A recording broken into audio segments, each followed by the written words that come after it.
Hi, I'm Larry Mike Renda, and welcome to this edition of Profiles. And with us today is Vedant Vaksha. He is a spinal surgeon, and he has been helping us talk about back problems. And today we discuss a pain in the neck. So the other episode was my aching back. This is that pain in my neck. What's going on? So Vedant, last program we spoke a lot about the back, but the other part of the back is the neck. And how many times we hear the expression pain in the neck? Pain in the neck is really a very, very scary and heavy pain. So let's get into a little bit about some of the causes. Now, you had referred in the last program as the upper spine is the cervical. Cervical spine, yes. Now, the same things that can happen in the lower back, can they happen in the cervical back? The pinched nerves, the slipped discs, stuff like that. Can you tell us about that? Yeah, so the neck is made up of 7 vertebrae stacked over each other, and they are very mobile. They carry the weight of the head connected to the trunk, and they allow us look here, up, down, on the sides. This mobility comes with a cost. The discs in the cervical spine between each vertebrae, they also degenerate as the lower back discs. Now, when they degenerate, they can also again slip. That's what disc herniation is. They can have degenerative changes, bone formation. They have the calcification of the ligament. There's formation of cysts. There's pinching of the nerves. And also there can be pinching of the spinal cord here.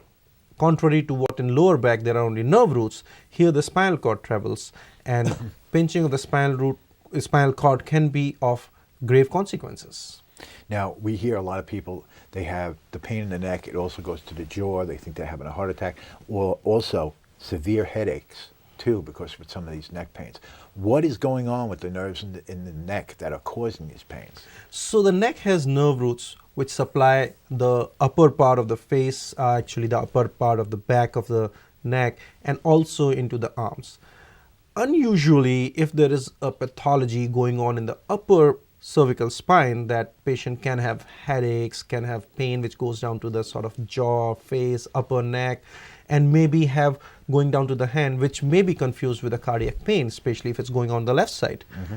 So these patients usually present into the ER or urgent care, and the physicians are usually in a good place to diagnose or say that this is a cardiac pain or the neck pain, or they can do certain investigations to confirm what type of pain it is.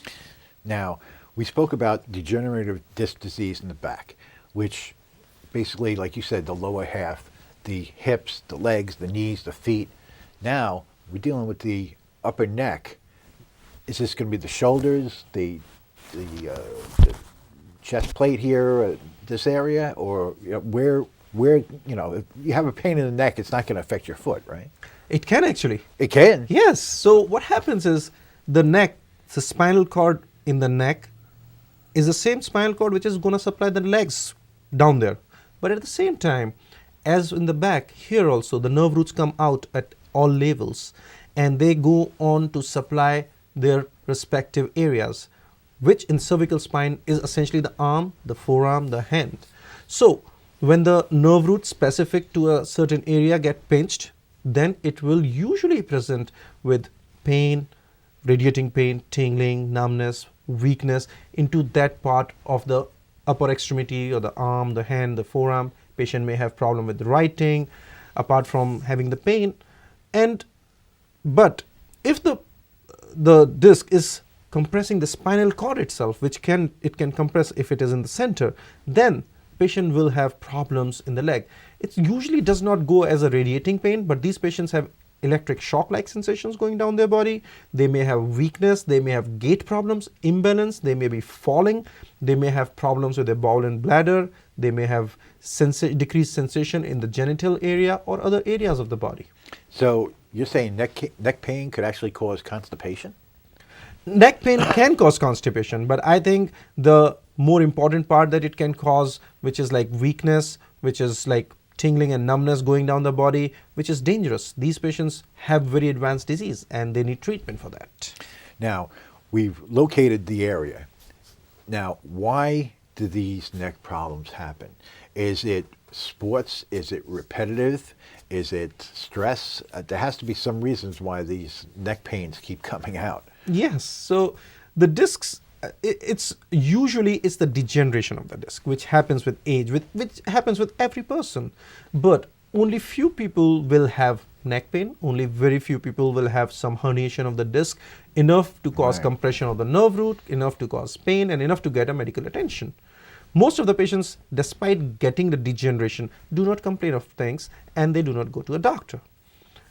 Definitely, injuries to the neck, which can be an accident, which can be a repetitive injury because of sports or the type of work they do, can accelerate the degeneration of this disc and cause early problems. Occasionally, patients who are in like road traffic accident, motor vehicle accidents, can have fractures, can have disc herniations, traumatic disc herniations, which can cause sudden onset of these symptoms.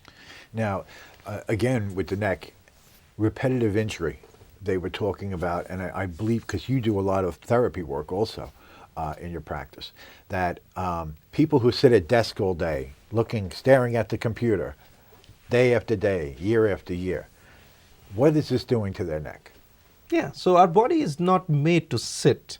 It is made to be active. It is made to be used. Now, when we sit on the desk, we are just not using those muscles. May it be neck muscle, back muscle, even legs.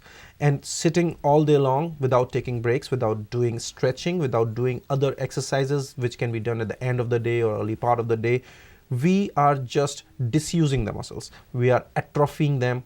And once the muscles starts atrophying, they do not support the neck, the back, and they start to degenerate, start to have pain. And for these patients, it's more important that they should get out of the desk. They should, nowadays there are standing desks. People should stand while they're working. Sitting causes a lot of problems. Or even if they had one of those treadmills where you can actually... Oh, yes, yes.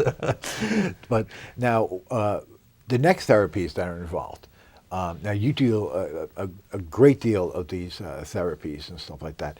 Are there some ways that without surgery that you can help your neck and prevent some of these really horrible diseases? Yes, most of the patients don't need surgery. Most of the patients can be treated with physical therapy, especially those who have neck pain only.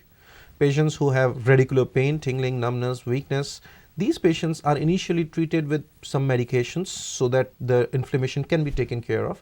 And you know what? 90% of these patients don't need surgery. But then there is a certain amount of people who don't get better with anything. And if they have symptoms which are worsening, weakness, if that's happening, we need to operate to take care of that compression so as the disease process does not go further and the problems don't exemplify from there.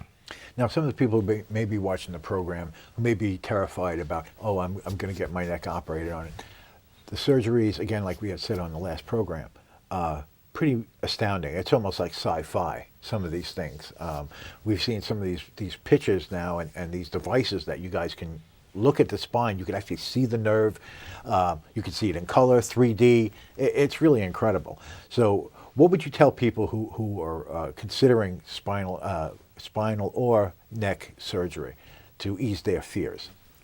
First of all, they should be meeting a good surgeon who does a good history, examination, and come to a good diagnosis. They should be probably getting good investigations, x-rays, MRI to confirm what the findings are. Most of the time, they will be treated without surgery, conservative means. Physical therapy, medications, and over time, most of them will get better. It's only if the patient is not getting better or the symptoms are worsening, or very rarely if they start developing acute neurological deficit in the form of weakness, involvement of bowel bladder, gait problems, electric shock-like sensations down the body, then these patients may need urgent surgery. But most of the times they can be treated without surgery. And we've mentioned that terminology before, and just for a clarification for the audience of people who are watching, when we say gait, we're not talking about the offense gait and stuff like that. Okay. No. We are talking about, it has to do with the way, I believe, you walk. You either stand. have a negative gait or a positive gait. It's the usual gait, usual walking stance, the way we walk. These patients who have involvement of their spinal cord, compression on the spinal cord, maybe in the neck or the upper back, or maybe involvement of the nerve roots in the lower back, these patients are not able to walk straight as normal do. They may walk with a wide stance just to balance themselves. They may use a walker to balance so that they don't fall. And these patients have advanced disease process going on, which needs to be taken care of. Now, what can we do to help prevent some of these neck problems that we're going to have? A lot of people now, and this is the great debate, and I wanted to ask this question on the last show, we ran out of time, was that half people say don't exercise when you have neck and back pain. The other people say yes, do exercise when you have neck and back pain. So let's hear it directly from you. What should we do? So when you have neck or back pain, you can do is rest for a couple of days, not a longer period. Start medications for pain, and after that you have to start some stretching and strengthening exercises. Exercises have to be a part of your life. To prevent the pain also, you should be regularly doing the exercises. Even when the pain is there, exercise regimen should start in early, though it will be gentle and gradually increasing. Right. So it goes back to like what all the weightlifters say, no pain, no gain. Or suffer a little pain now or suffer major pain later. Yes, basically. exactly. So exercise, thumbs up. It's a good thing to do. Yes. Now, some of these people also you see with these necks, they have actually like bulges, like a little ball on the back of their neck. What is that water on the spine or what is that basically? The bulge usually is the bony prominences. Now, these patients may have muscle atrophy of their back because of the disuse as we were discussing, and the bulge may become more prominent. The bulge is a normal anatomic structure, but it's just saying that the muscles are weak. You have to strengthen those muscles. Now, we know that from the last program also that you can do lumbar fusions. When it comes to cervical, do you still do fusions with the vertebrae on the neck? Yes. So depending on the type of problem patient is having, there are many procedures that can be done on the neck. If they have neck pain along with the pain going down their arm, then fusion is usually the correct answer, which is usually done from the front of the neck. We go in, clean up the disc, put a spacer there, and put a plate and screws there. Very good surgery and with very good successful results.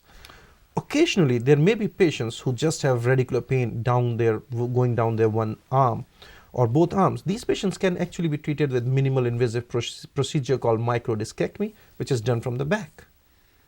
Now, we also had mentioned about the synthetic discs. Now, we know you can do that in the lower lumbar, as we had said, but would they still do that in the neck? Isn't that a tricky area to be getting a disc in there? No, actually, doing the disc replacement on the neck is a very successful procedure, and it can be done on 1 or 2 levels, depending on the requirement. Replacing the disc helps us keep the functions, not to put excessive pressure on the adjacent segments and prevent their degeneration. This procedure is usually done in patients who have radicular pain going down their arms. If they have neck pain also, then this procedure may not be the correct procedure for them. But it's up to the surgeon when they meet the patient, examine the patient, discuss their problems, discuss their expectations and the treatment options, that they come to a mutual decision as to what is best for the patient. Now, are there like non-fusion treatments for the neck that can be done for this to alleviate these pains? Yes, so doing the disc replacement surgery is a non-fusion method. The other method is microdiscectomies, which is, as we discussed, doing from the back, removing the disc fragment, which is compressing the nerve root and alleviating the pain. In this, we are not doing fusion, so we are not restricting the movement of the vertebrae. Well, which is better? Would it be better to get spinal fusion or non-spinal fusion, or is it a case-by-case basis? Exactly. So doing a non-spinal fusion is definitely better, but it cannot work with every patient. Every patient is different, so it is case by case, depending on their presentation, depending on the location of the pain, depending on their symptoms and their spine profile, that we decide as to what is the best treatment for them. And so I guess the degree of deterioration of the discs, okay, as well as the spacing, would basically decide that then, right? Yes, as well as the symptoms, if they have neck pain, if they have arm pain, how many levels are involved, how bad is it involved. All these things come into determining the factors as to the patient will get better with a fusion, how many levels of fusion, with a disc replacement, even if the fusion is needed from the back or from the front. Now, can the organs of the head be affected by these pinched nerves? Like, could you get blurred vision, problems with your hearing and stuff from some of these nerve pains, or no? It's unusual. So vision is usually not involved with the nerve roots in the neck. The hearing can sometimes get involved it's rare, especially it happens when the vertebral artery, which is going from the back into the head, on the back of the head, gets compressed, which is a unusual process, and it can be caused by many other things rather than disc, like even tumors. Now, another question I had, and somebody, when I had told them I was doing the show with you, asked me this, and it may sound like it's a bit of a ridiculous question, but there's that one bone that sticks out between your neck and your back. What is that thing? People think that, you know, it's getting bigger or something like that in their old age. What is it? So that's what is technically called the spinous process of the C7 and T1 vertebrae. They are especially big, so they are prominences onto the back. And as we discussed, when the muscle of the side atrophies, they get prominent. So they are normal bones there. It's just if your muscles are strong and bulging, you will never see them. But if the muscles are down, you will see them and feel them. That's something to know. And also, we talk about hunchback people. Now, this is a severe curvature of the spine, I believe, and that happens to some people as they age. What causes this? So hunchback can be seen in two different populations. One is adolescent, young kids, and the other is an older age. The older age is the more common variety, and it's usually because of osteoporosis or the weakening of the bones, causing multiple compression fractures or wedge compression fractures of the vertebrae, so that they wedge, and over a period of time the curvature increases and they get a hunchback. The younger population is a different disease process which can cause hunchback, and they are treated in a different way, usually by the pediatric spine surgeons. So the curvature again of your spine and of your neck. Is there any little things that people can do besides stretching, exercises, stuff like that, from being in front of a computer screen? Or you get some construction workers who are constantly lifting heavy and the head and the neck goes back. What could they possibly do to, you know, alleviate, you know, or stop from having these major pains later on? Larry, as you said, exercise is one of the key things in keeping your musculature, keeping your structures straight. Definitely when you are using a desktop computer, or on a desktop, you should try to keep the computer at your eye level so that you are not seeing down all the time. And stretching your muscles, strengthening your muscles is the way to keep them straight. You can try using posture shirts, and there are many new gadgets. They try to remind you that you are hunching, but that ultimately they lead you to exercising your spine so that you keep them straight. Okay, so now I'm going to put you on the hot seat. So I'm going to play patient for you. So now I come in to see you, and I've been having these recurrent neck pains back and forth. I have a constant pain if I move forward with my neck. Now, what therapies would you recommend for me? What could be done to help me with this problem? There are wide modalities of treatment therapies that can be done for neck pain, which include not only exercises, but there are pain modalities. There are tense units that can be used to decrease your pain. There are stimulation techniques, and these help great with you. These are usually done with the physical therapists. They teach you, and I would definitely advise you to do almost as much as you can at home multiple times in a day, so as to recover early and optimally. So it's not a quick fix. It's over time. It's taking care of yourself, and basically nurturing your spine and your neck, because a lot of we hear so much about all the other lungs, heart, liver, gallbladder, all these other. You don't hear too much about what's going on with the spine and the neck, even though the majority of people have pain in the neck, pain in the back, and all these other problems and pains. But sometimes they don't know when is it time to see a doctor. And I'll again ask that question to you. When do you really think it's time to see a doctor when you're having these problems with your neck?